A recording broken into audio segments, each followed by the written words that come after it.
Assalamualaikum warahmatullahi wabarakatuh. Perkenalkan saya Wadi Yurismawati dengan NIM S1S1240080. Nah, pada video kali ini saya akan melanjutkan video pembelajaran saya dalam mempelajari Linux di Red Hat. Nah, pada video-video sebelumnya itu saya sudah membuat progres video untuk mempelajari Red Hat ini mulai dari bagian 1, 2, dan 3. Nah, pada video kali ini saya akan mulai untuk mempelajarinya dari bab 4 dengan judul Gambaran Umum Sistem Berkas. Nah, di bagian sini ada abstrak di mana tujuannya itu untuk melihat dan mengelola organisasi file dalam sistem file Linux. Bagiannya itu ada 4 bagian. Yang pertama menavigasi direktori dan menavigasi direktori, yang kedua memanipulasi file dan direktori, yang ketiga memproses kumpulan file, dan yang keempat mengelola ruang penyimpanan.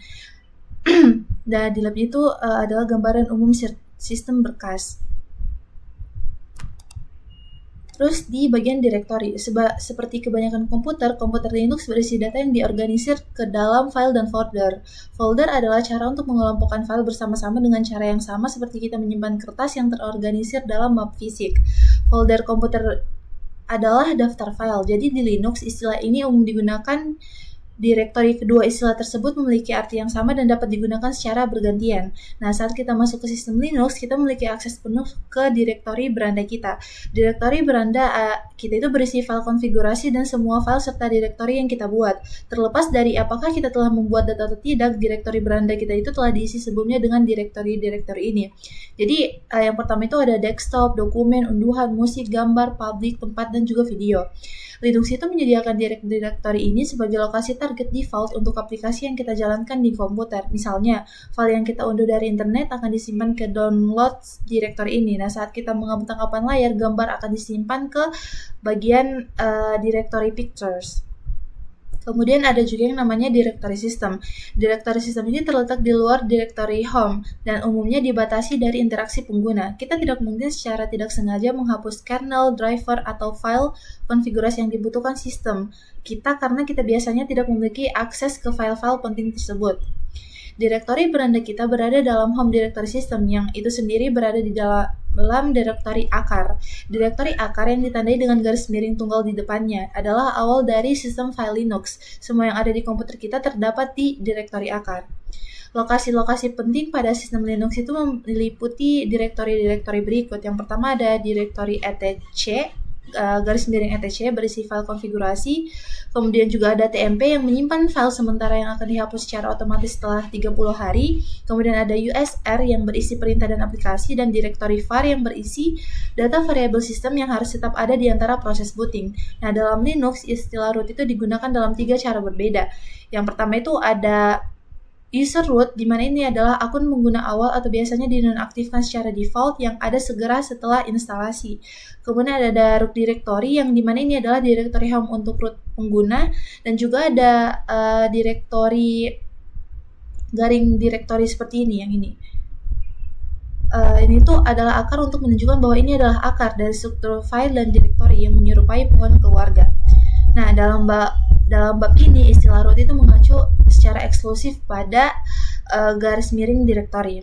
Nah, mencantumkan direktori di desktop Genome, kita dapat melihat direktori beranda kita dengan aplikasi berkas. Setelah kita menunjukkan berkas, kita akan melihat direktori beranda kita. Oke, baik. Di sini kan kalau kita melakukan praktek itu kita bukannya di lingkungan lab ya. Di lingkungan lab ini kemudian kita masuk ke bagian stasiun kerja yang konsol ini. Nah, tadi katanya itu kita di desktop Genome itu kita dapat melihat direktori beranda kita dengan aplikasi berkas. Oke, kita buka dulu di bagian sini. Kita seperti biasanya kita klik student user, kemudian masukkan passwordnya student 123.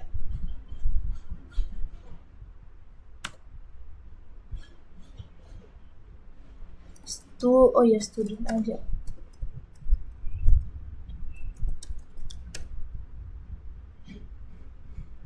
Seperti ini.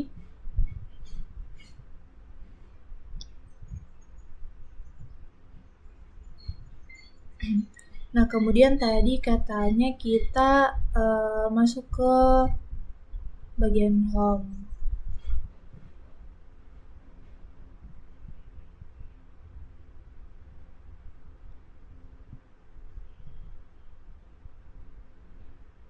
Nah, di bagian sini tuh sudah terlihat beberapa direktori yang disediakan oleh ini.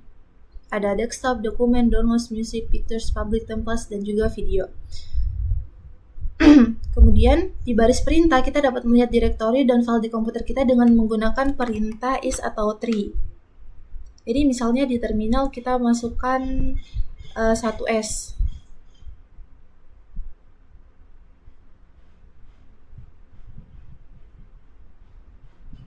Kita ke sini terus kita masukkan 1S.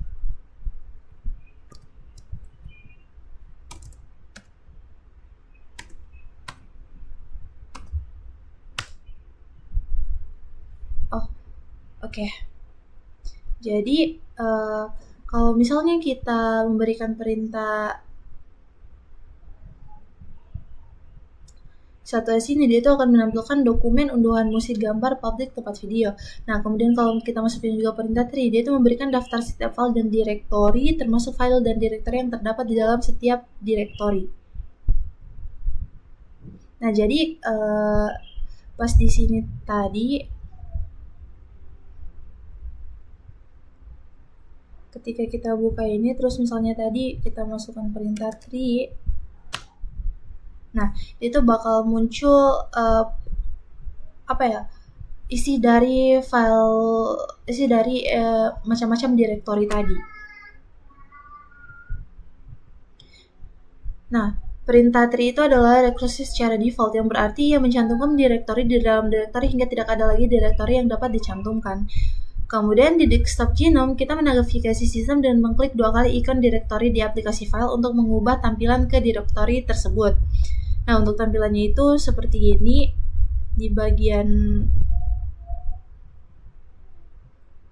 dokumen, nah di sini tuh filenya masih kosong ya. Jadi untuk lebih jelasnya itu ada di sini. Nah, dia itu berisi kayak book, self, game, dan juga work. Pada baris perintah kita menggunakan cd perintah untuk mengubah direktori kerja kita saat ini. Nah, saat dijalankan tanpa argumen, perintah tersebut mengubah direktori pengguna ke direktori home-nya.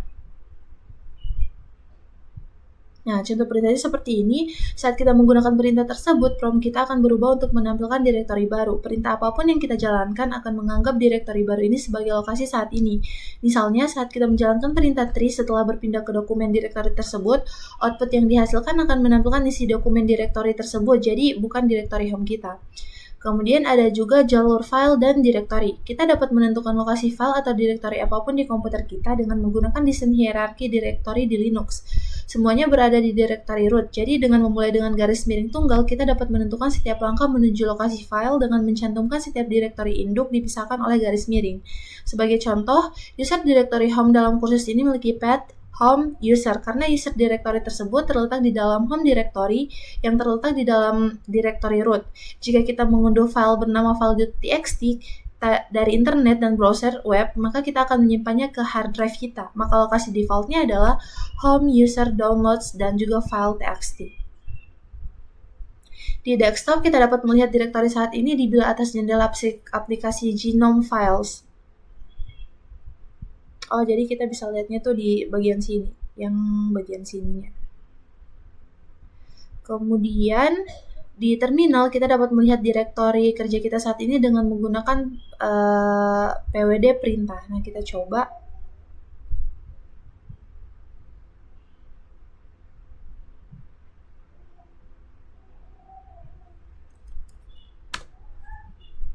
Jadi dia tuh tampil kayak home student seperti ini.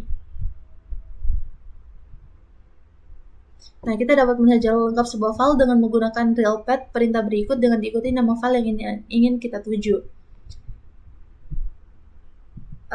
Misalnya di sini di file kita kan tadi ada misalnya di sini itu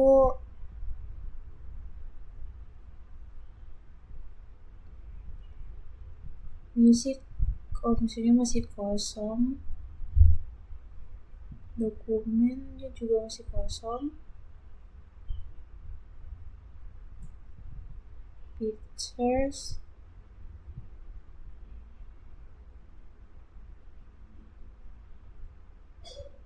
Nah, jadi intinya ini tuh kayak dengan menggunakan perintah real-path ini kita bisa melihat jalur lengkap sebuah file. Kayak misalnya ini dia itu example.txt ini berada di dalam documents, user, dan juga untuk halaman utama itu adalah home. Kemudian ada jalur absolut dan jalur relatif. Sebuah jalur absolut adalah jalur file yang dimulai dari direktori akar. Jalur absolut merupakan ekspresi eksplisit dari lokasi tempat suatu file atau direktori. Setiap file direktori di komputer kita memiliki jalur absolut yang dimulai dengan karakter garis miring. Kemudian, misalnya, jalur absolut ke dokumen direktori di direktori beranda kita adalah home user document, bukan hanya documents.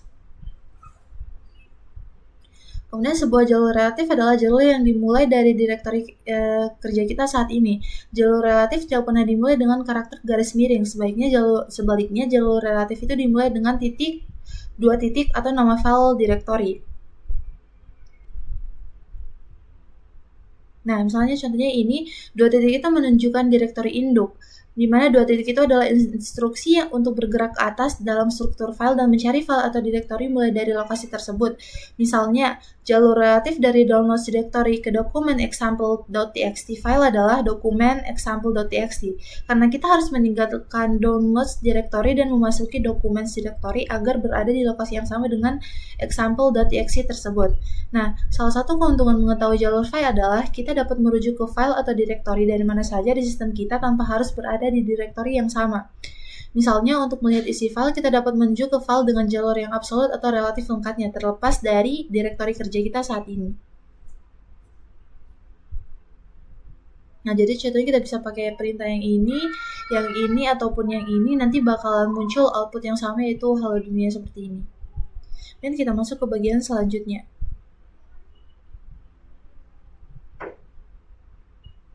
Nah, di sini kita akan melakukan latihan terbimbing menavigasi direktori.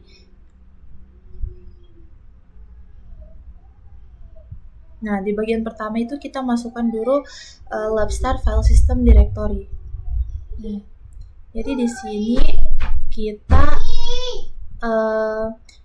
masuk dulu ke bagian terminalnya, kemudian masukkan kalimat awal seperti ini, Labstart file system directory.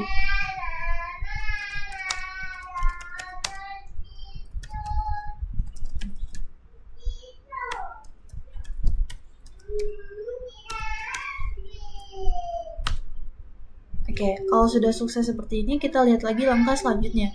Nah, gunakan tree perintah untuk melihat struktur direktori home student dan gunakan opsi untuk membatasi output kita satu tingkat hasil. Tree L1. Tree L1. Nah, jadi dia bakal muncul seperti ini.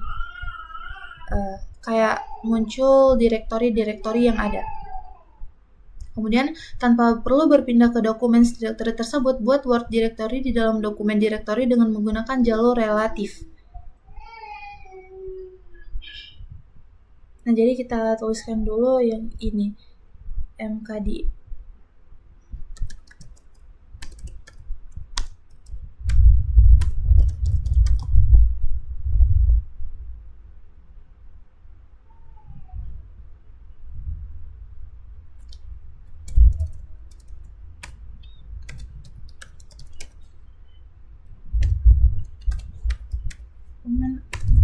Work.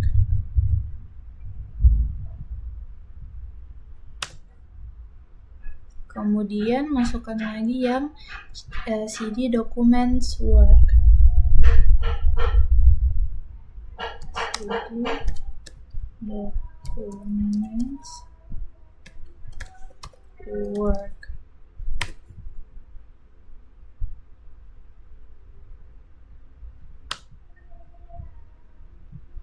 Nah, oke. Nah, dari lokasi baru kita ubah ke downloads directory dengan menggunakan jalur relatif. Jadi kita masukkan seperti ini. Terus downloads.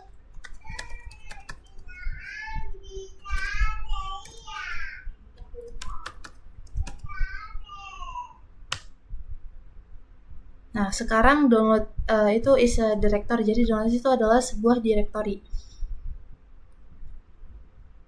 Lalu lihat jalur directory kita saat ini dengan menggunakan pwd, perintah pwd. Nah, jadi dia itu jalur directory kita saat ini adalah home, student, documents, dan juga work. Alihkan output ke dalam file bernama hello.txt di documents work directory tersebut dengan menggunakan jalur absolute. Jadi kita masukkan yang ini.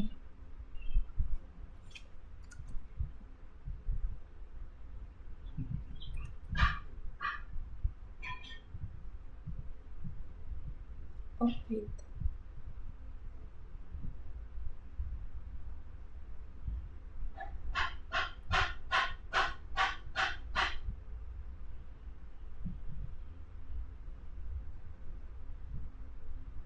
Nah, jadi yang tadi itu kita bisa mengalihkan output ke dalam file bernama hello.txt di dokumen work directory dengan menggunakan jalur absolute.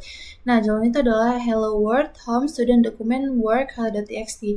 Kemudian kita lihat isi file hello.txt dengan menggunakan jalur relatif, yaitu cat documents work hello.txt. Kemudian kita gunakan jalur relatif hello.txt file untuk mendapatkan jalur absolutnya, yaitu realpath dengan menggunakan perintah realpath documents work hello.txt. Nanti dia outputnya bakal muncul kayak gini. Kemudian lihat isi file hello.txt dan menggunakan jalur absolute. Nah, di itu kita gunakan perintah kayak cat home student documents work hello.txt dan output yang muncul itu bakal hello world. Kemudian kembali ke student directory home pengguna dengan menggunakan tindakan default dari cd perintah tersebut. Jadi kita gunakan perintah cd. Nah, kalau saya sudah selesai pada workstation mesin, gunakanlah perintah untuk menyelesaikan latihan ini. Nah, langkah ini penting untuk memastikan bahwa sumber daya dari latihan sebelumnya tidak mempengaruhi latihan yang akan datang. Jadi kita masukkan lab. Jadi kan kita udah buat lab startnya, kita buat lagi lab finish system directory.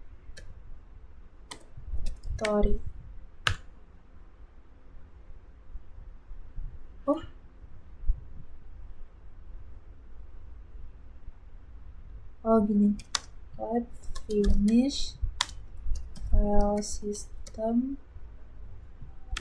directory. Oke. Kalau udah kayak gini, kita masuk lagi ke bagian selanjutnya. Nah, di situ adalah memanipulasi file dan directory.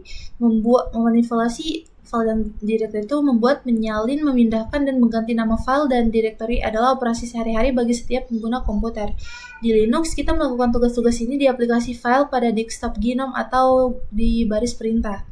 Kemudian membuat direktori. Untuk membuat direktori di desktop GNOME, meluncurkan aplikasi file, klik kanan latar belakang jendela dan pilih folder baru dari menu konteks. Di bagian folder baru yang terbuka, masukkan nama untuk direktori lalu klik buat. Seperti di bagian sini.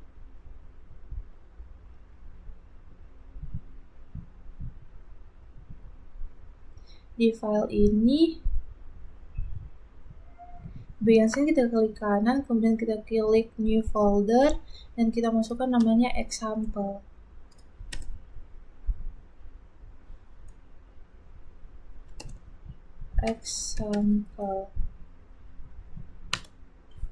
Kemudian, sini sudah terbuat folder barunya.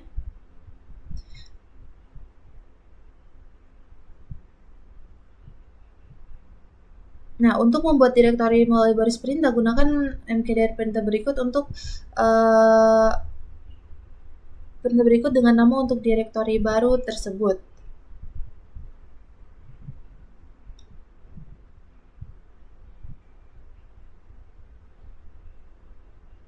Berarti di sini tadi di sini kita masukkan perintah dir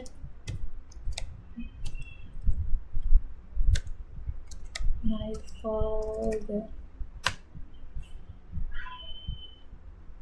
Kemudian mkdir my new folder.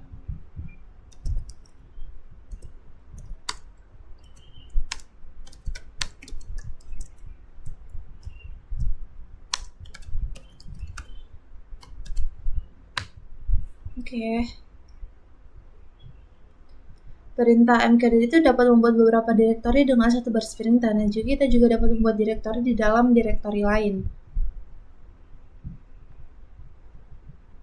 dengan menggunakan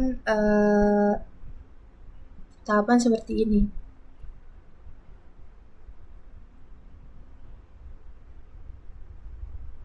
Kemudian kita bisa buat direktori beserta subdirektorinya secara bersamaan dengan menggunakan mkdir perintah dengan p opsi. Pada contoh berikut kita membuat Julie directory dan monthly reports direktori induk dan direktori home. Jadi di bagian terminal kita masukkan perintah 1s, kemudian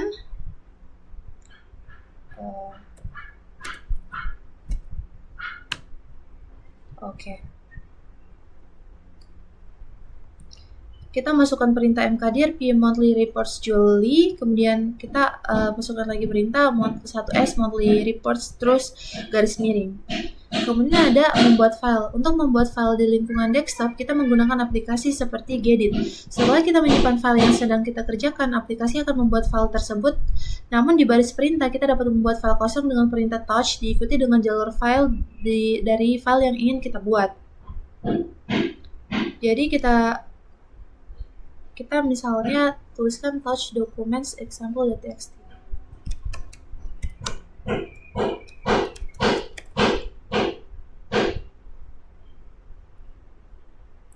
Touch documents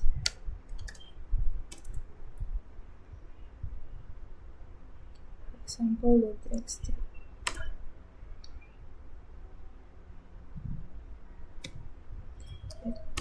Example.txt.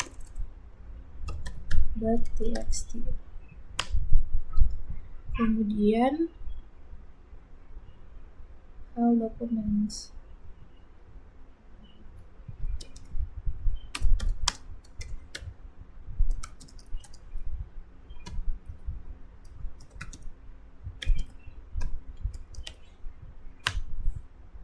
Oke, jadi dokumen example.txt itu empty, ya kosong.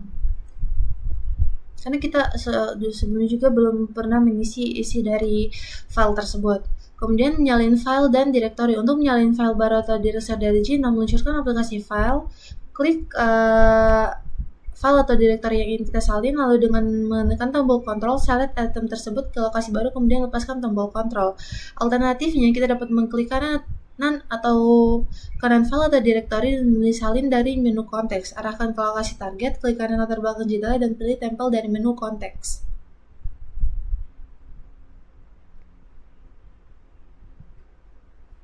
Nah, di sini juga untuk menyalin file atau direktori melalui baris perintah, kita gunakan cp perintah atau copy dengan diikuti nama file yang ingin kita salin ke lokasi tujuannya.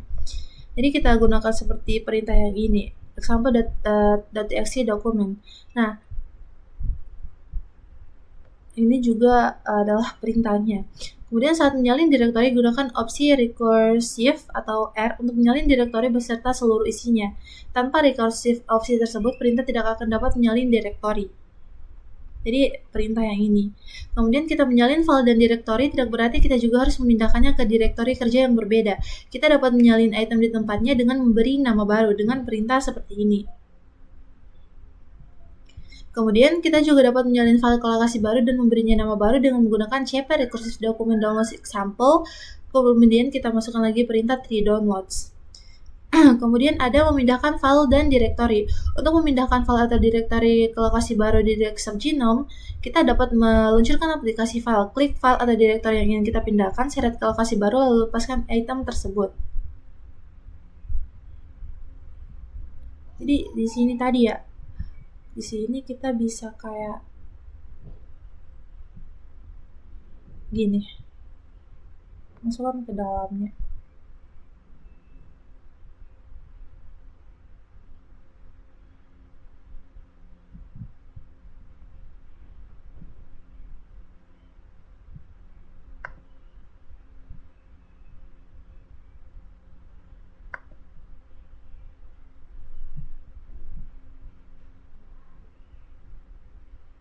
Gini.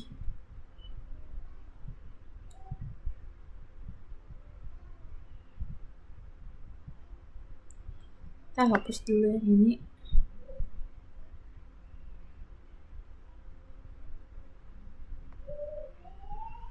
Oke.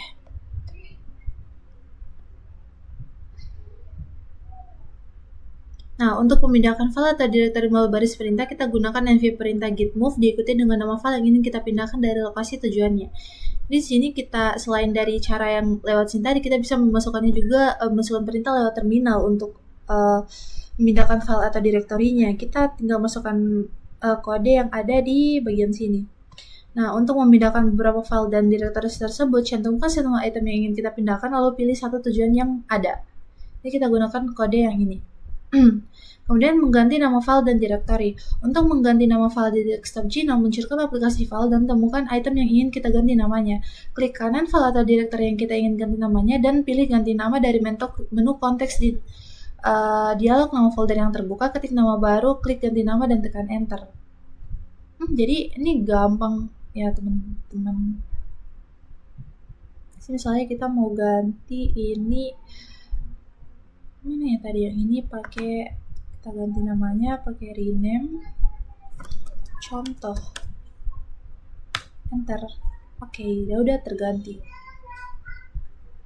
Untuk menggunakan, kita juga bisa menggunakan baris perintah untuk mengganti nama file, dimana kita bisa gunakan kode yang ada di sini.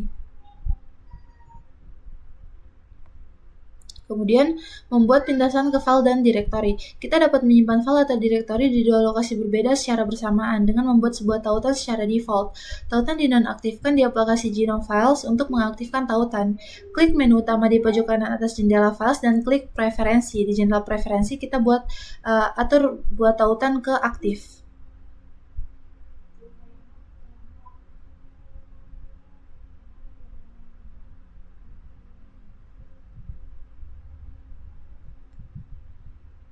Kemudian di jendela berkas, klik kanan direktori lalu pilih buat tautan. Tautan atau pintasan ke direktori yang dipilih akan muncul di jendela yang sama. Di sini juga ada caranya kalau kita mau melakukan langkah ini tuh menggunakan terminal. Jadi kita memberikan perintah ke terminal. Yang ini dan yang ini. Kemudian ada menghapus file dan direktori. Untuk menghapus file atau direktori desktop Genome, klik kanan item di aplikasi file lalu pindahkan ke sampah dari menu konteks, move to trash. Nah, di sini ada peringatan, berbeda dengan menghapus file di aplikasi file, RM perintah itu menghapus file dari sistem. Jadi RM perintah ini bahaya karena tidak menggunakan trash directory sehingga tidak ada cara untuk membatalkan penghapusan. Metode yang lebih aman adalah dengan membuat tautan ke trash directory menggunakan ln perintah. Seperti ini. Kemudian gunakan env perintah untuk memindahkan file ke trash directory. Nah, directory ini memiliki trash lokasi directory yang sama dengan yang ada di desktop Genome kita.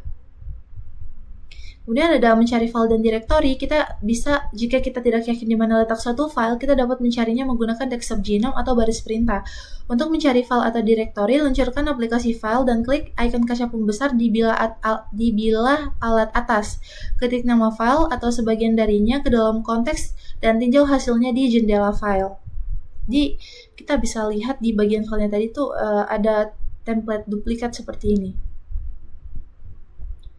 Nah, di baris perintah juga kita dapat menemukan file dengan menggunakan find perintah untuk menemukan file berdasarkan namanya. Gunakan find perintah diikuti dengan jalur yang ingin kita cari, kemudian ename opsi bersama dengan nama file. Contoh kode itu adalah seperti ini. Nah, pengguna Linux itu umumnya menggunakan find perintah dengan pengalihan. Teknik ini berguna karena find perintah tersebut dapat menghasilkan banyak output dan perintah tersebut tidak memisahkan hasil yang diharapkan dari kesalahan. Dengan menggunakan pengalihan, kita dapat mengirim output standar dan kesalahan standar ke file terpisah. Dengan cara ini, kita dapat fokus menganalisis hasil atau kesalahan saat melihat file hasil. Kode yang ini. Nah, masuk ke bagian selanjutnya. Nah, di sini juga ada latihan terbimbing di mana kita memanipulasi file dan direktori. Jadi di sini tadi kita buat lagi sesi latihan baru. Seperti biasa kita masuk ke menu terminal.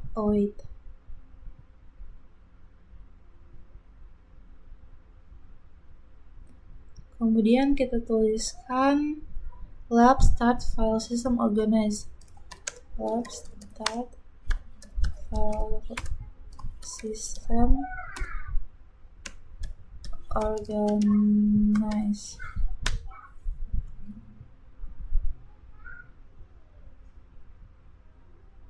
Oh wait, lab start file system organize. Lab start file system. Oh, ada tipe system organize. Oke, selanjutnya kita buat work directory di dalam dokumen directory tersebut. Buka dir documents work.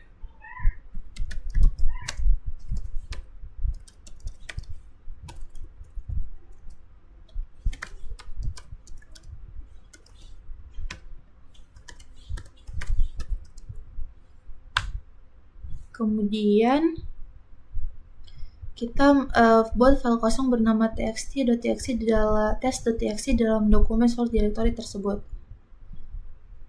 Kita gunakan perintah touch documents work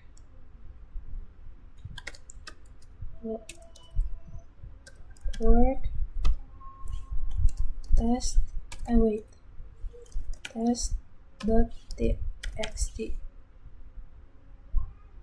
Oke. Setelah itu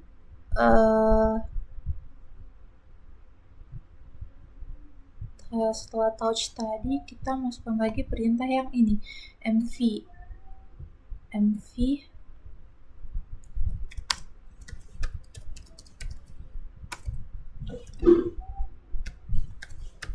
work test.txt documents. Oke. Setelah itu konfirmasikan lokasi baru file dan melihat isi dokumen directory tersebut. Kita tuliskan 1s dokumen.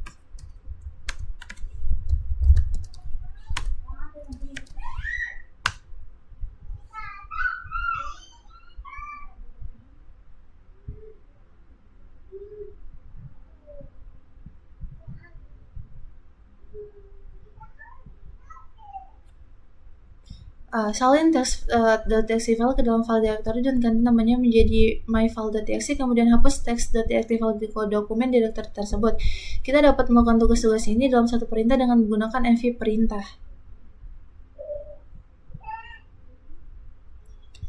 Kemudian kita konfirmasikan lokasi baru file tersebut dengan menggunakan find perintah. Terus, verifikasi apakah local shared trace file directory tersebut ada. Jika directory tersebut tidak ada, buatlah directory tersebut. Buat bin tautan simbolik ke local shared trace file directory tersebut. Nah, pastikan local shared trace file itu di directory tersebut ada. Kemudian, buat trace directory di dalam di dalam ini directory tersebut, pastikan untuk membuat directory apapun yang hilang dalam path. Kemudian, buat bin tautan simbol ke trash directory tersebut. Dan langkah ke-6, kita ubah nama work directory ini menjadi don dan pindahkan ke trash directory tersebut dengan menggunakan bin tautan simbolik. Kita dapat melakukan tugas-tugas ini dalam satu perintah dengan menggunakan mv perintah kayak mv perintah yang ini. Kemudian buat tautan simbolik ke text.txt file tersebut. Kita pakai kode yang ini. Kemudian tambahkan hello world text ke dalam shortcut to test.txt file. Dan kita dapat melakukan tugas ini dengan menggunakan echo perintah dan mengarahkan outputnya. Pakai kode yang seperti ini. Dan kita konfirmasikan bahwa teks tersebut muncul dalam test.txt file. Jadi yang muncul hasil ini tuh bakal hello dunia. Nah, kalau udah selesai kita masukkan lagi lab finish file system organize. Oke, kemudian kita masuk ke bagian selanjutnya. Di bagian sini kita akan mempelajari bagaimana memproses kumpulan file. di pemrosesan batch. Dalam komputasi, pemrosesan batch itu dapat memiliki arti yang berbeda-beda tergantung pada konteksnya. Namun secara umum, pemrosesan batch adalah metode menjalankan beberapa tugas tanpa gangguan yang mungkin bervariasi kompleksitasnya. Tanpa pemrosesan batch, pengguna akan menjalankan tugas yang sama dengan argumen yang berbeda berulang kali. Kemudian memproses kumpulan file. Globing adalah proses menginterpretasikan dan memperluas meta karakter atau wildcard untuk menentukan file atau directory yang berbeda. Globing adalah jenis pemrosesan batch karena kita berinteraksi dengan banyak file untuk menghindari tugas berulang. Untuk memanipulasi beberapa file dengan satu eksekusi perintah, kita dapat menggunakan meta karakter. Meta karakter adalah karakter khusus yang digunakan shell sebagai tempat penampung untuk sesuatu yang lebih kompleks. Meta karakter yang paling umum adalah TLIDE atau simbol seperti ini yang akan menampilkan jalur ke directory home kita. Saat bekerja di terminal, prompt perintah ini akan menampilkan TLIDE yang menunjukkan bahwa directory kita saat ini adalah directory home. Kita dapat menggunakan TLIDE ini dalam perintah sebagai jalur absolut ke directory home kita. Nah, kita gunakan garis miring setelah TLIDE untuk merujuk ke file atau directory di dalam directory home. Ini seperti ini. Kemudian shell itu menginterpretasikan meta karakter tanda bintang dan tanda tanya sebagai karakter pengganti. Sebelum eksekusi perintah, shell mengganti meta karakter dengan apapun yang cocok dengannya. Karakter tanda bintang cocok dengan 0 atau lebih karakter apapun, dan karakter tanda tanya cocok dengan tepat satu karakter apapun. Nah, sebagai contoh, do bintang S pola tersebut cocok dengan directory home, documents, dan juga download. Jadi kayak huruf pertamanya. Dan pola tersebut cocok dengan directory documents, download, dan desktop. Nah, dalam contoh ini, dokumen tanda tanya pola tersebut cocok dengan documents directory, tetapi tidak dengan dokumen file. Kita dapat menggabungkan meta karakter, misalnya dengan kode yang seperti ini. Kemudian ada juga proses batch. Kita dapat menggunakan globing untuk menjalankan satu perintah pada beberapa file. Misalnya, kita dapat memindahkan hanya dokumen PDF dari download ke directory kita ke documents directory kita dengan perintah seperti ini. Kemudian ada mencegah ekspansi. Saat kita perlu menggunakan tanda bintang atau tanda tanya seperti yang ini dan ini, sebagai tanda bintang atau tanda tanya literal, kita harus meletakkan sebuah melarikan diri karakter sebelum itu. Pada baris perintah, kita dapat menggunakan garis miring terbalik sebagai karakter escape. Terminal selalu memperlakukan karakter yang tepat setelah karakter escape sebagai karakter literal, bukan sebagai meta karakter.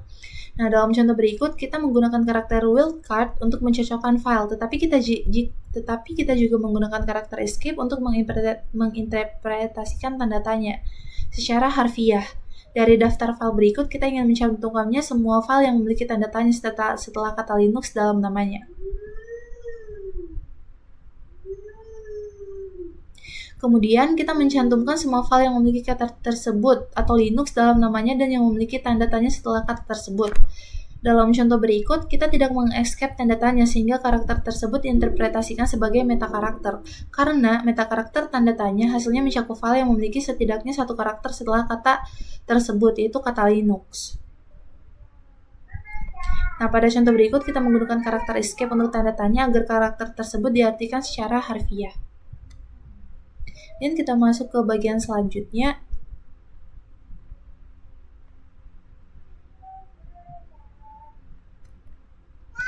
Nah, di sini kita akan melakukan latihan terbimbing lagi untuk memproses kumpulan file.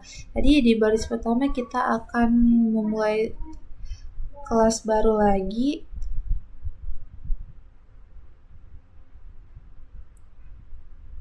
Jadi kita buka lagi lingkungan labnya, kemudian kita buka konsolnya.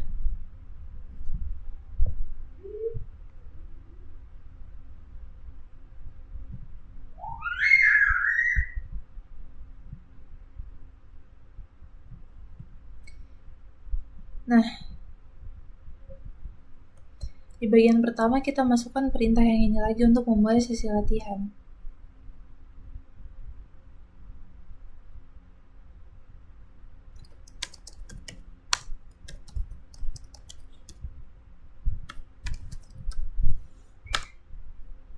Oke, kemudian kita pada sesi student directory beranda pengguna menggunakan perintah tree.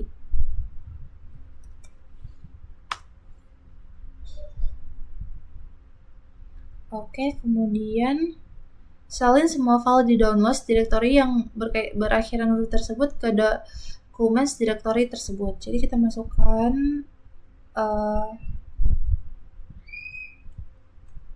D bintang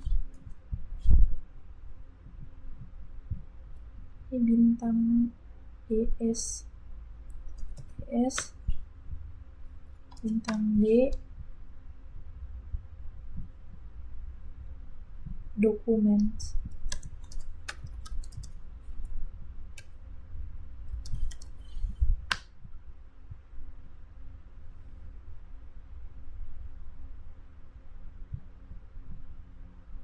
Kemudian kita tuliskan lagi 1S dokumen.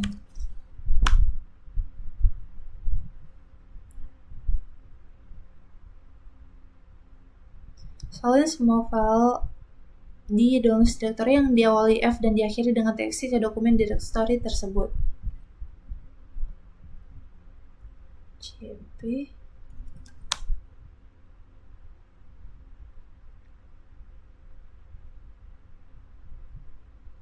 ds d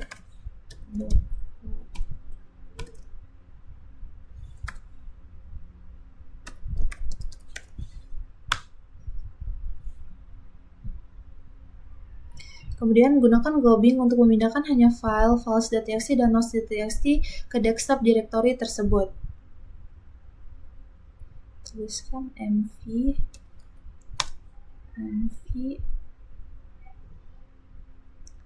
dds tanda tanda dds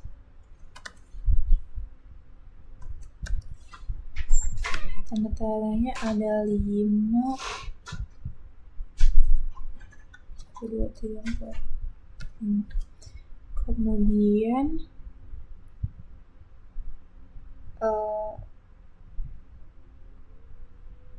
desktop.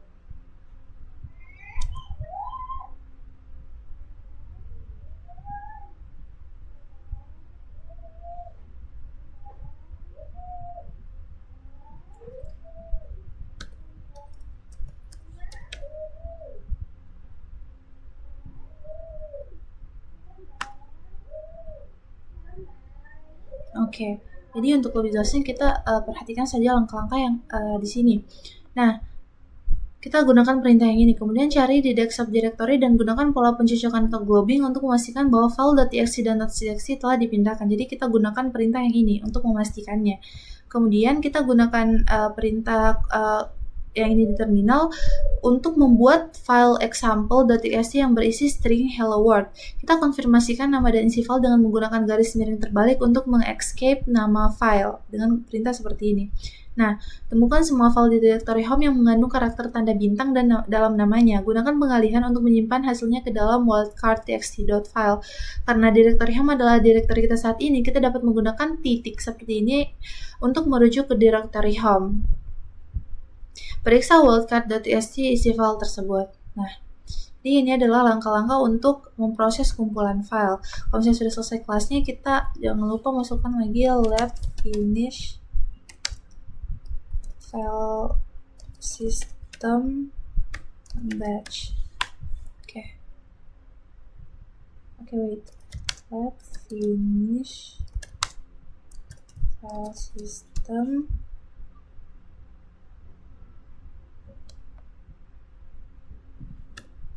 batch. Oke.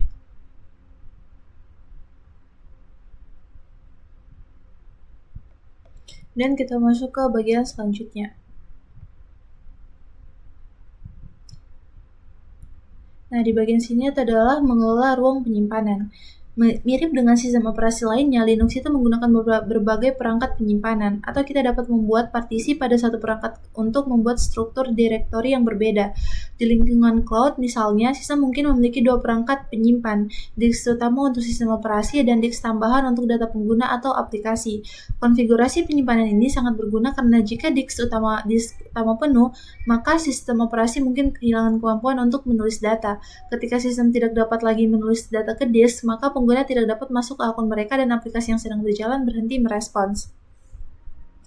Memantau penggunaan penyimpanan adalah praktik yang terbaik. Linux menyediakan banyak alat grafis dan baris perintah untuk melihat penggunaan penyimpanan.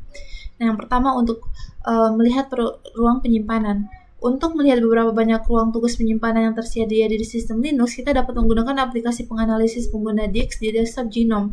Luncurkan aplikasi penganalisis pengguna disk dari ikhtisar aktivitas. Nah, jadi tampilannya tuh kayak gini. Coba kita lihat di sebelah sini.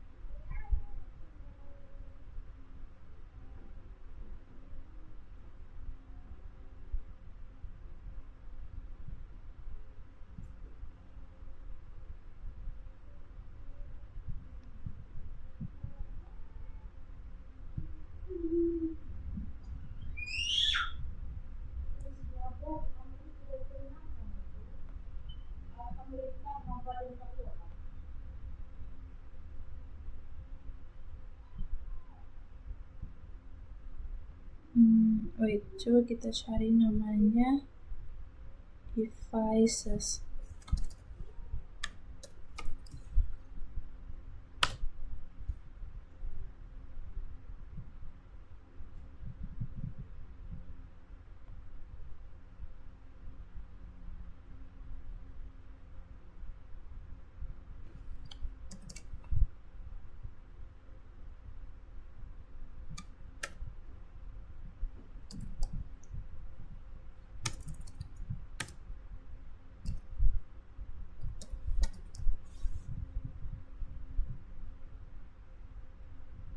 Oke, jadi untuk lebih jelasnya kita mungkin perhatikan saja penjelasan yang ada di sini. Nah, di sini tuh ada tampilannya seperti ini. Itu perangkat dan lokasi penganalisis penggunaan disk. Sistem operasi menggunakan ruang disk untuk kernel, paket, dan file lainnya. Ruang disk yang digunakan oleh sistem operasi termasuk dalam metrik untuk perangkat disk utama. Kita dapat melihat ruang disk yang digunakan oleh file kita dengan mengklik folder utama. Saat menampilkan detail direktori atau perangkat, Disk Usage Analyzer mencantumkan direktori yang menggunakan ruang terbesar dalam urutan menurun. Di panel kanan, Disk Usage Analyzer menampilkan peta interaktif penggunaan disk. Lingkaran terdalam dari grafik mewakili direktori di direktori beranda kita dengan subdirektori di lingkungan terluar. Ukuran segmen di setiap lingkaran sesuai dengan ukuran relatif di direktori tersebut. Nah, kita dapat mengklik segmen manapun dari cincin manapun untuk masuk ke direktori tersebut sehingga kita dapat melihat bagian isinya. Kita klik kanan segmen dan buka folder untuk membuka lokasi di aplikasi file atau klik pindahkan ke sampah untuk menghapus direktori dari sistem. Nah, untuk melihat ruang disk yang tersedia menggunakan baris perintah, gunakan df perintah dengan h opsi untuk membuat output mudah dibaca manusia. Kita gunakan perintah yang seperti ini di dalam terminal. Untuk mendapatkan laporan detail tentang nama file mana yang menggunakan ruang pada drive kita gunakan do perintah dengan h opsi tersebut. Dan masuk ke bagian berikutnya. Nah, di situ ada latihan terbimbing di mana kita akan mengelola ruang penyimpanan. Nah, yang pertama, seperti biasa kita masuk lagi dengan lab start file system storage.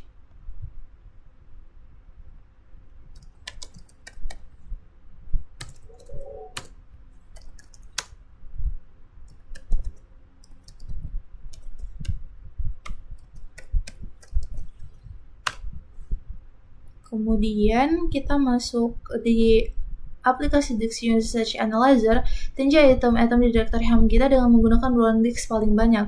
Buka aplikasi Disk Usage Analyzer dan klik Home Folder. Di panel sebelah kiri, tinjau daftar penggunaan disk.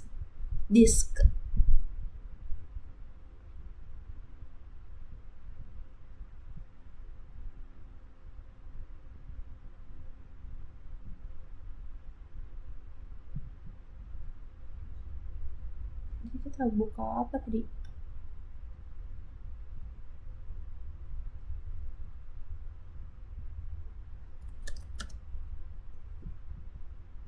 Nah, kita buka yang ini. Kemudian di panel sebelah kiri tinjau daftar penggunaan disk.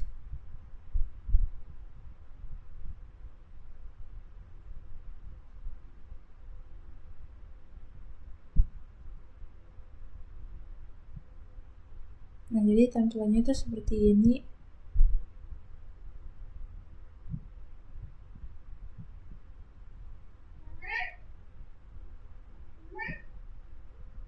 Nah,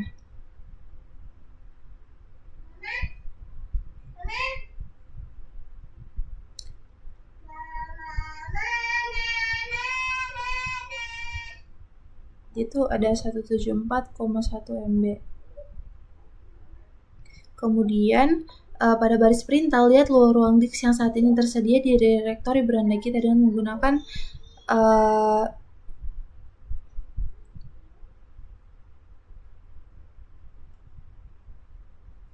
kode seperti ini. Nah, output dari dev perintah tersebut menunjukkan bahwa direktori HAM memiliki ruang disk yang tersedia sebesar 4,6 GB.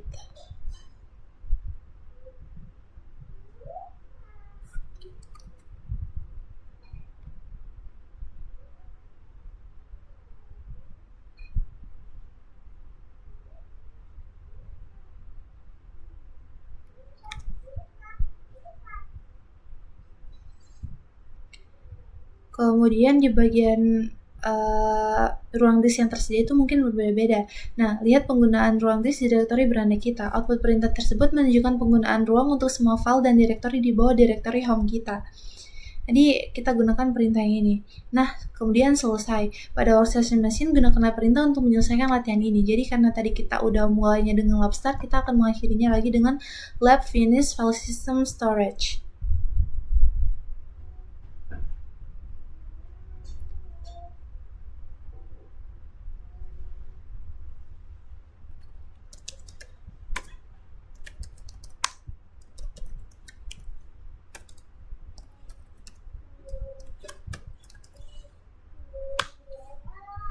Oke.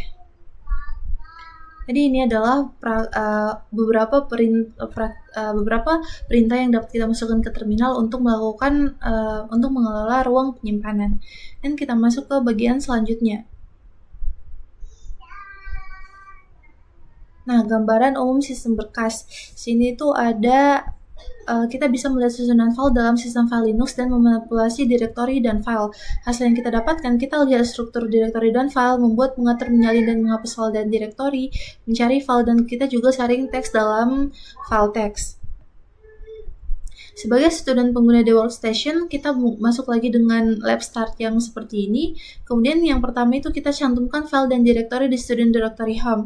Kita membuat subdirectory utilities, scripts, dan backups di dalam dokumen direktori. Kemudian kita tinjau struktur direktori. Nah, di sini adalah beberapa perintah yang dapat kita masukkan ke terminalnya nanti.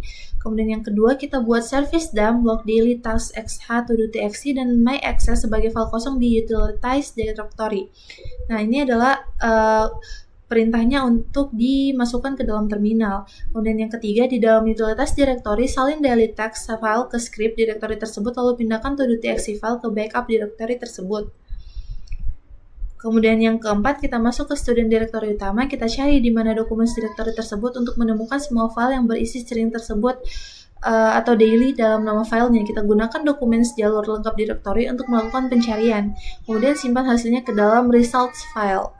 Untuk kodenya juga, untuk perintahnya juga dalam terminal bisa masukkan yang seperti ini. Dan di sini juga kita bisa lihat outputnya seperti apa. Kemudian cari di seluruh sistem file kamu sistem yang disebut words. File yang diharapkan words tersimpan di direktori indok. Jika perintah menghasilkan kesalahan, jalankan perintah lagi dan gunakan pengalihan output untuk menyimpan kesalahan apapun error result file tersebut.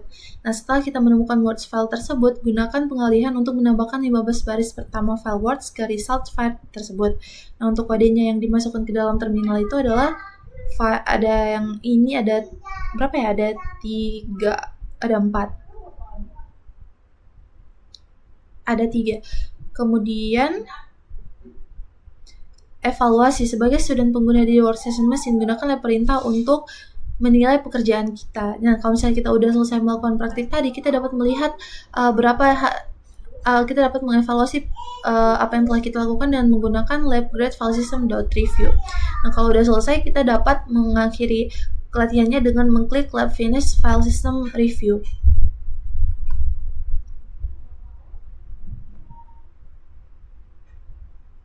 Kemudian di sini ada ringkasan untuk bab 4, yang dimana yang pertama adalah direktori beranda pengguna berisi file konfigurasi, file data, dan direktori yang dibuat oleh pengguna. Direktori sistem yang terletak di luar direktori beranda umumnya dibatasi dari modifikasi pengguna. Dan yang kedua, direktori root yang ditandai dengan garis miring tunggal adalah awal dari hierarki sistem file Linux. Secara default, direktori home dari akun pengguna biasa terletak di bawah direktori atau home. Yang ketiga, jalur absolute adalah jalur file yang dimulai dari direktori akar. Jalur absolute selalu diawali dengan garis miring. Yang keempat, jalur relatif adalah jalur file yang dimulai dari direktori kerja kita saat ini. Jalur relatif dimulai dengan nama file atau direktori yang ada di direktori kerja saat ini, atau mungkin dimulai dengan simbol khusus titik atau 2 titik yang merupakan penunjuk ke direktori saat ini atau direktori induk. Yang selanjutnya, kita dapat menggunakan alat grafis atau baris perintah untuk menyalin, memindahkan, menghapus, mencari, atau membuat pintasan ke file dan direktori. Yang selanjutnya lagi, kita dapat menggunakan karakter wildcard pada baris perintah untuk memanipulasi beberapa file dan direktori yang cocok dengan suatu pola. Kemudian yang terakhir, kita dapat memantau penggunaan disk dengan menggunakan aplikasi Disk Usage Analyzer atau dengan menggunakan perintah df dan du. Kemudian kita masuk ke bab 5, yaitu pengguna dan izin file, di mana di bagian abstraknya itu tujuannya untuk berinteraksi dengan akun pengguna dan izin file. Bagian itu ada 2, itu akun pengguna dan kepemilikan file, kemudian ada latihan terbimbingnya dan mengelola izin file dan juga latihan terbimbing. Nah, di akun pengguna, Linux mengelola akses ke sumber daya sistem melalui akun pengguna. Saat kita masuk ke sistem Linux, kita menggunakan nama pengguna dan kata sandi untuk autentikasi Linux, mengidentifikasi kita secara unik dan memungkinkan kita mengakses file, direktori, dan konfigurasi pribadi kita. Linux melacak apa yang dapat kita akses dengan menggunakan pengidentifikasi pengguna atau UID dan sebuah pengidentifikasi grup atau GID. Yang pertama itu pengidentifikasi pengguna dan pengguna sistem. Akun pengguna memiliki properti yang mendefinisikan beberapa karakteristik pengguna seperti direktori beranda atau shell pilihan mereka. UID adalah properti pengguna numerik yang secara unik mengidentifikasi pengguna dalam sistem. Pengguna pertama yang kita buat dalam sistem biasanya memiliki UID 1000. UID bertambah 1 untuk setiap pengguna baru. Pengguna dengan UID kurang dari 1000 dikenal sebagai pengguna sistem Linux menggunakan pengguna sistem untuk menjalankan layanan khusus.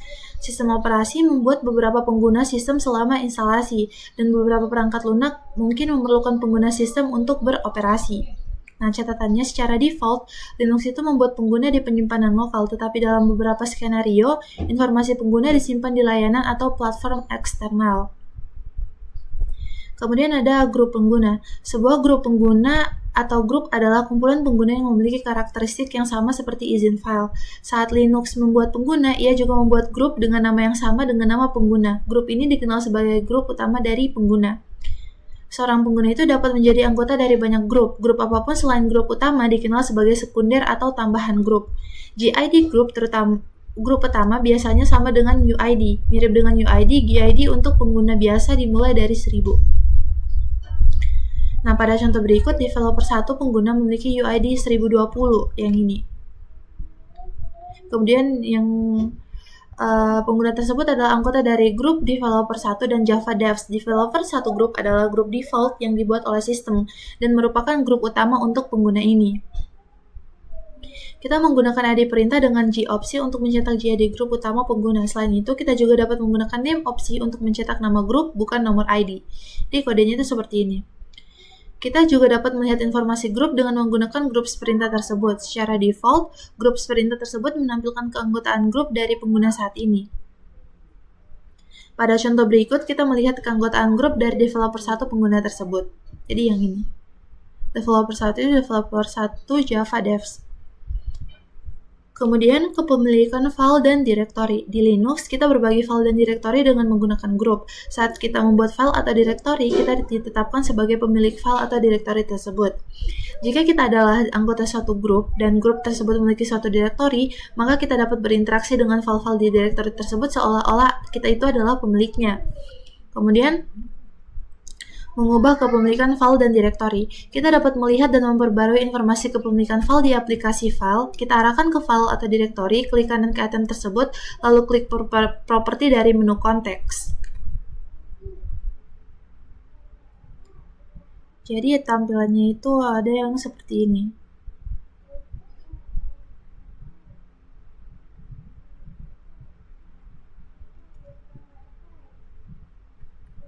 Nah, pada baris perintah kita menggunakan SATS perintah dengan opsi untuk melihat informasi kepemilikan file. Nah, pada contoh berikut yang ini itu operator satu pengguna yang ini itu operator satu pengguna itu adalah anggota grup finance. File-file yang tercantum dimiliki oleh operator satu pengguna, tetapi artifaks direktori tersebut dimiliki oleh finance group. Konfigurasi ini memungkinkan operator satu pengguna untuk membuat file di artifaks direktori tersebut meskipun project artifaks direktori tersebut bukan direktori home untuk operator satu pengguna. Kemudian pada contoh berikut, dua pengguna berinteraksi dengan sebuah direktori. Kita perhatikan nama pengguna pada prompt perintah untuk mengidentifikasi pengguna mana yang menjalankan perintah mana.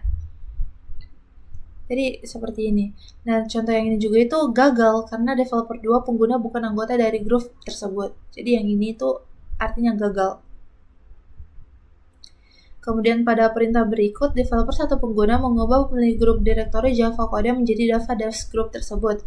Developer satu Java Devs argumen tersebut menetapkan pemilik pengguna sebagai developer dan pemilik grup sebagai Java Devs. Tindakan ini memberikan akses kepada developer pengguna melalui Java Devs Group tersebut. Developer satu pengguna tersebut tetap menjadi pemilik pengguna direktori. Nah, karena developer dua pengguna tersebut merupakan anggota grup Java Devs, developer 2 itu pengguna tersebut dapat membuat file di Java Codes directory tersebut.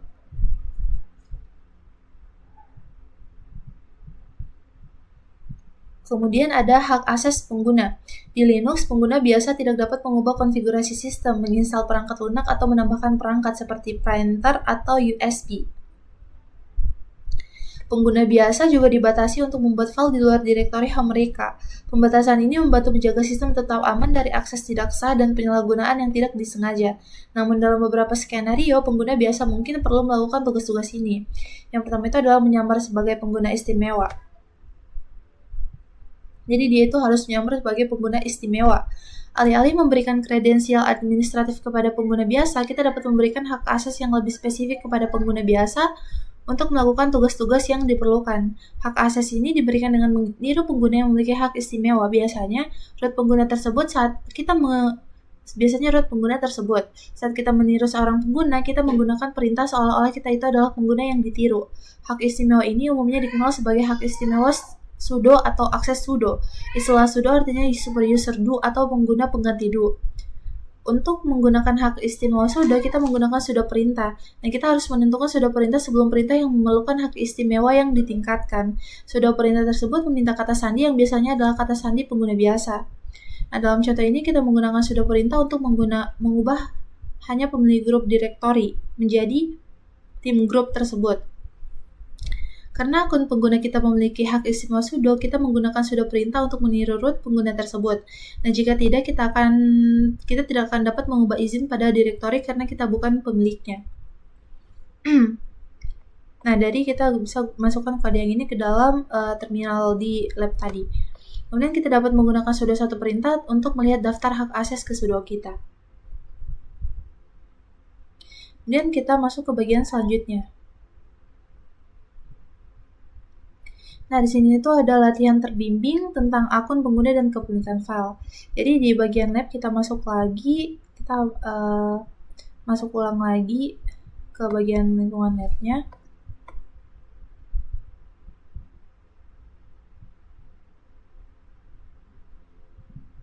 Nah, kemudian kita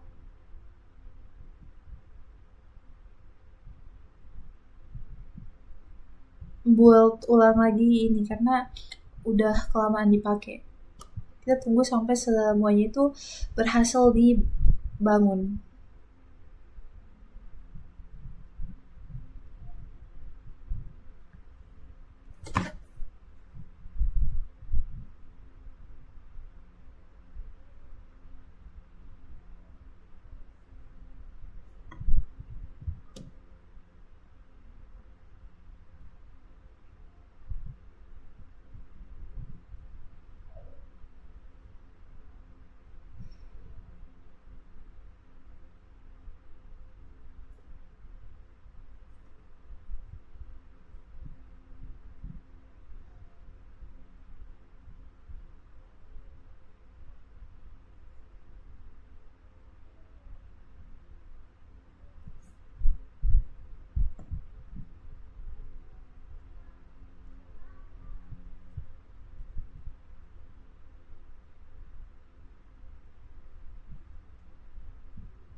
Jadi kita tunggu sampai semuanya itu dalam status aktif.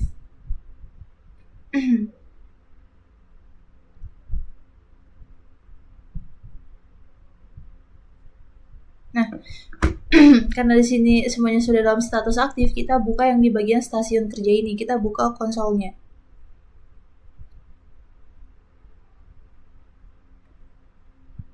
Dan kita pilih student user dan kita masukkan standnya yaitu student.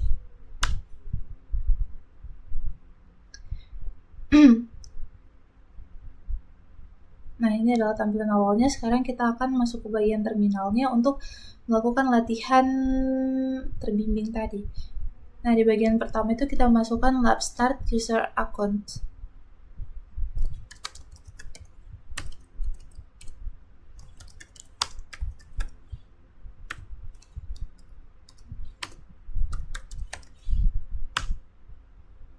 Oh wait, ada yang salah. Lab start users account. Oh, lab start.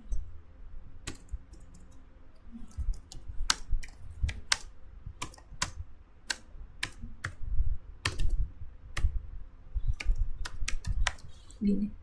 Oke, kita enter. Kemudian keluar dari student sesi pengguna dan masuk kembali sebagai salah satu pengguna tersebut. Gunakan red hat sebagai kata sandi. Oke, kita dari menu sistem pilih matikan terus keluar.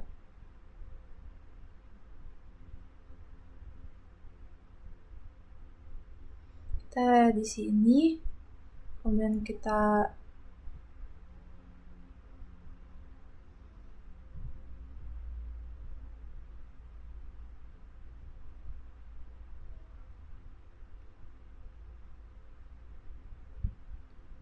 di menu sistem kita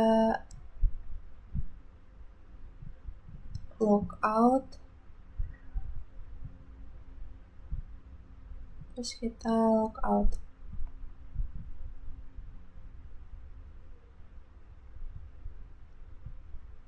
Terus masuk sebagai salah satu. Kita gunakan apa tadi katanya? Kita gunakan red hat sebagai kata sandi. Masukkan red hat. Oke, enter. Nah, oke, setelah itu kita buka terminal. Nah, kita buka terminalnya. Kita lihat keanggotaan grup dari pengguna salah 1, salah 5, dan salah 12. Identifikasi grup yang dimiliki bersama oleh pengguna salah 1, salah 5, dan salah 12. Kita masukkan di terminalnya groups salah 01. Sini kita masukkan groups salah 01. Oke. Udah seperti ini, kemudian lihat keanggotaan grup tersebut dengan grup sales 05. Grup sales 05. Oke, kemudian grup sales 012.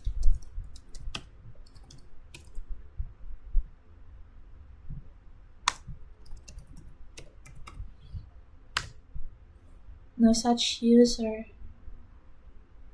Oh, grup sales 12.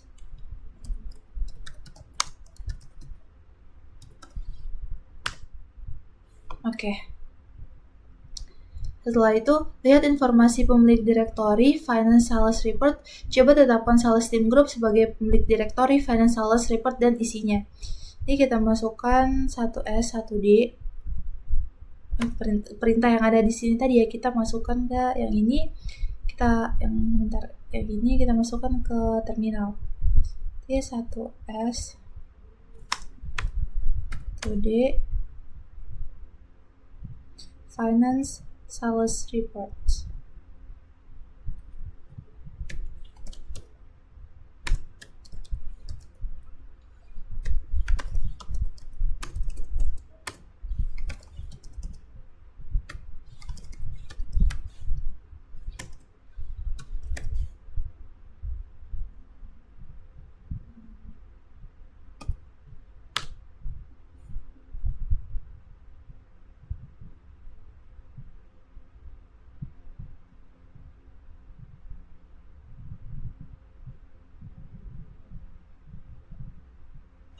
Nah, jadi kalau misalnya setelah ini kita lakukan lagi langkah selanjutnya, yaitu kita menetapkan salah Steam Group sebagai pemilik direktori financial report dan isinya.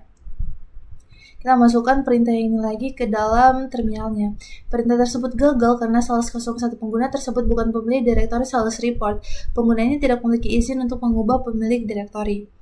Kemudian yang keempat, kita verifikasi hak akses sudo pengguna sales01. Kita gunakan hak akses sudo kita untuk kawan menjalankan perintah yang menetapkan sales Steam Group sebagai pemilik direktori finance sales report.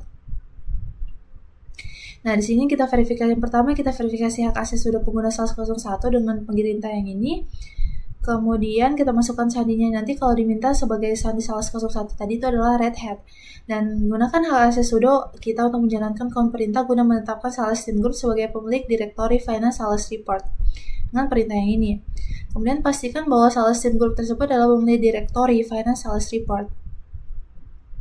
Dengan perintah yang ini kita masukkan di terminal. Kemudian kita keluar dari sesi 1 pengguna dan masuk kembali sebagai student 1. Kalau sudah selesai yang rangka-rangka yang ada di kursus tadi, kita keluar lagi dari sini. Kemudian kita masuk lagi ke student user. Kita masukkan standingnya student. Kemudian kita akhiri kelasnya menggunakan perintah lewat terminal. Left finish. Apa tadi? Akun user accounts.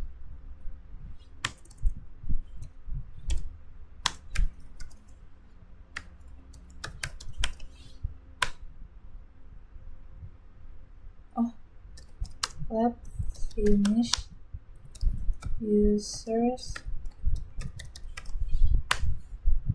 Oke. Kemudian kita masuk ke bagian selanjutnya. Nah, di bagian sini itu kita belajar bagaimana mengelola izin file. Izin file itu sendiri merupakan bagian penting dari model keamanan Linux. Kepemilikan file dan izin file mengatur akses pengguna ke sumber daya file. Izin file yang ditetapkan pada suatu file atau direktori menentukan siapa yang dapat mengaksesnya dan bagaimana mereka dapat berinteraksi dengan file tersebut. Kemudian menginterpretasikan izin file. Di Linux, 3 jenis izin file menentukan akses untuk 3 kelompok pengguna, grup, dan lainnya. Himpunan pengguna juga dikenal sebagai pemilik mengacu hanya pada satu pengguna. Pengguna yang memiliki file tersebut secara default, pengguna ini adalah pengguna yang membuat file tersebut. Group set mengacu pada semua pengguna yang merupakan anggota grup yang memiliki file tersebut. Setiap kelompok pengguna itu dapat memiliki izin untuk membaca, menulis, atau mengeksekusi file atau direktori. Izin ini dipresentasikan oleh huruf atau nilai oktal. Mana yang membaca itu ada disebutkan dengan R, menulis disebutkan dengan W, dan dijalankan itu dengan X. Seperangkat izin adalah rangkaian 9 karakter, misalnya RW, X, RW, R. Rangkaian tersebut mewakili izin sebuah file. Bagian untuk menginterpretasikan izin tersebut, bagi rangkaian tersebut menjadi 3 bagian yang masing-masing terdiri dari 3 karakter. Bagian pertama sesuai dengan izin pengguna, bagian kedua sesuai dengan izin grup yang ini, kemudian bagian ketiga sesuai dengan izin untuk orang lain. Nah, RWX itu memiliki ketiga izin untuk baca, tulis, dan eksekusi. Kalau RW itu hanya untuk baca dan tulis.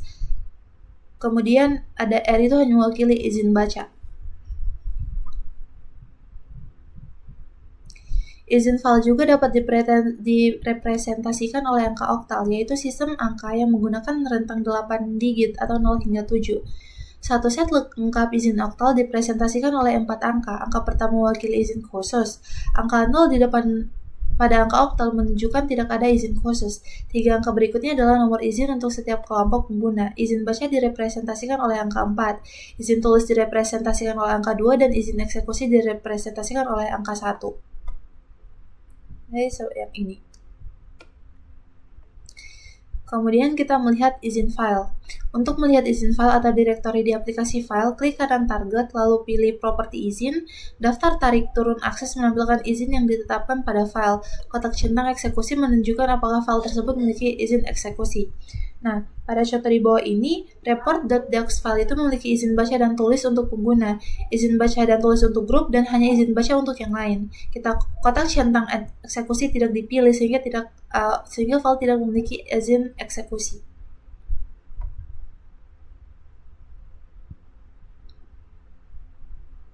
Kemudian ada mengubah izin file. Di aplikasi file, lihat properti file dan klik izin. Kita dapat memilih izin yang diinginkan di daftar tarik turun akses untuk setiap set pengguna.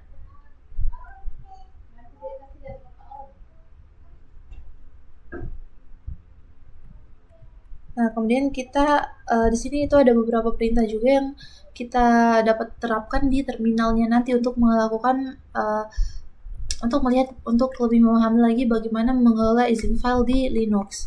Dan kita masuk ke bagian selanjutnya. Di sini tuh ada latihan terbimbing, jadi kita masuk lagi ke lab dan kita buat lagi latihan terbaru.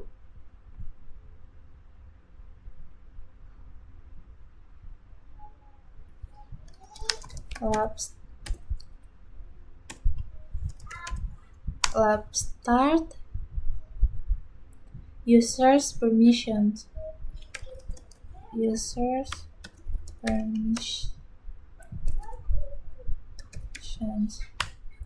Oke, kalau udah sukses, kemudian kita lihat lagi yang selanjutnya.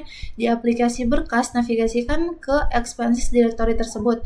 Periksa izin berkas di expenses Julie directory tersebut.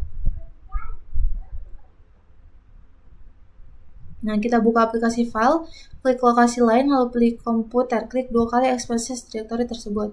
Jadi kita buka aplikasi,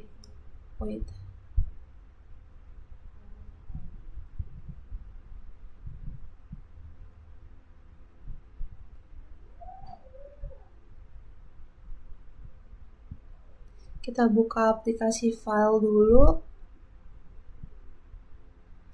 Kita buka aplikasi file, kemudian klik lokasi lain, lalu pilih komputer, klik 2 kali expenses directory tersebut, kemudian klik kanan di Julia directory, lalu pilih property, klik izin untuk meninjau izin directory.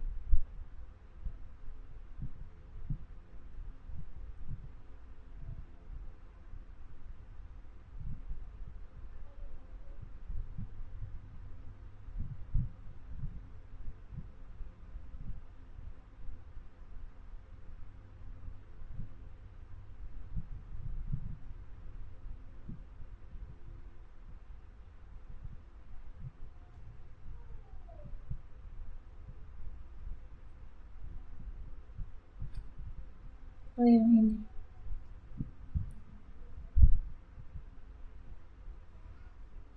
Kemudian pada baris perintah, tinjau izin pada expenses Julia directory, berikan operator izin baca dan tulis kepada grup di expenses Julia directory dan isinya. Pertahankan RW set izin saat ini untuk pengguna dan pertahankan yang ini tuh set izin untuk yang lainnya. Kemudian kita gunakan akses sudo dengan chmod perintah tersebut untuk mengatur izin baru. Jadi kita masukkan kode yang ini ke dalam terminalnya. Dan yang ketiga kita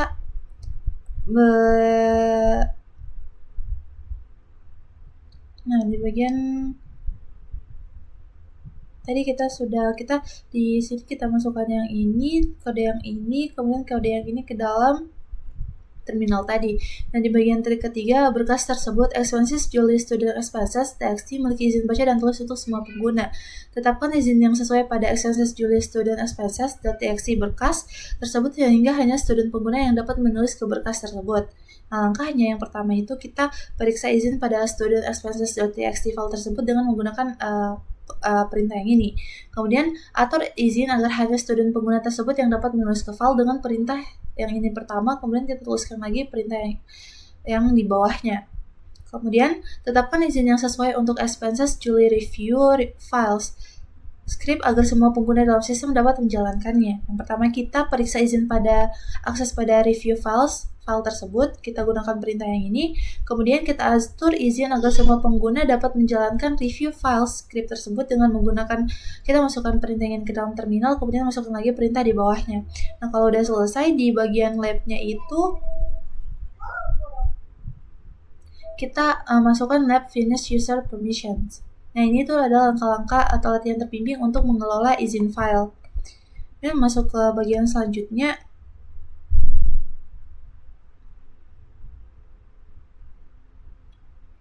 Nah, di sini tuh adalah lab untuk pengguna dan izin file. Nah, hasil yang kita dapatkan ketika kita melakukan lab ini adalah kita ubah pemilikan dan izin file, dan juga kita gunakan hak akses sudo untuk menjalankan perintah sebagai pengguna dengan hak istimewa.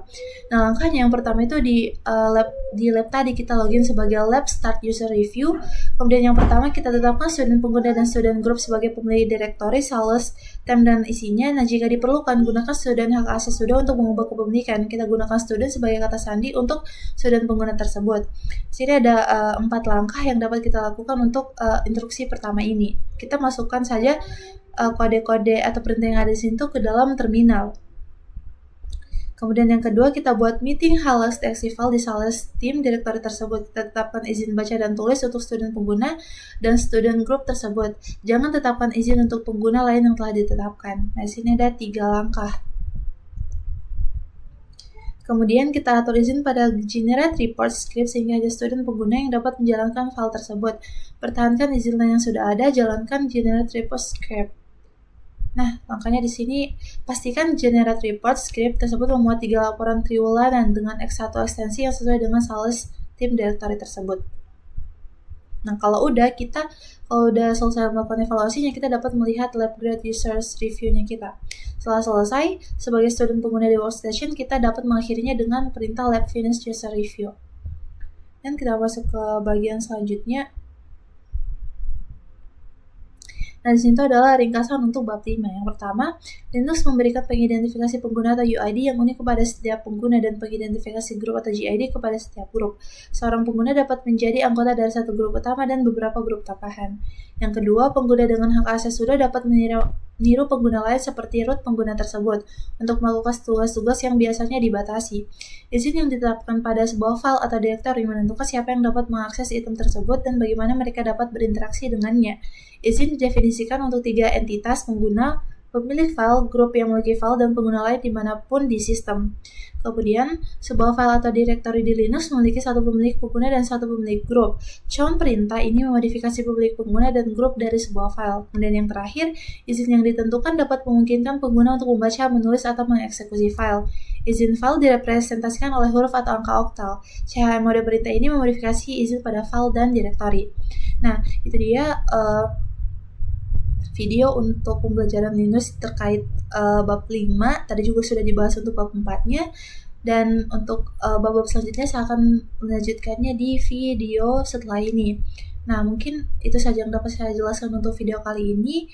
Jika ada kurangnya mohon dimaafkan. Akhir kata, wassalamualaikum warahmatullahi wabarakatuh.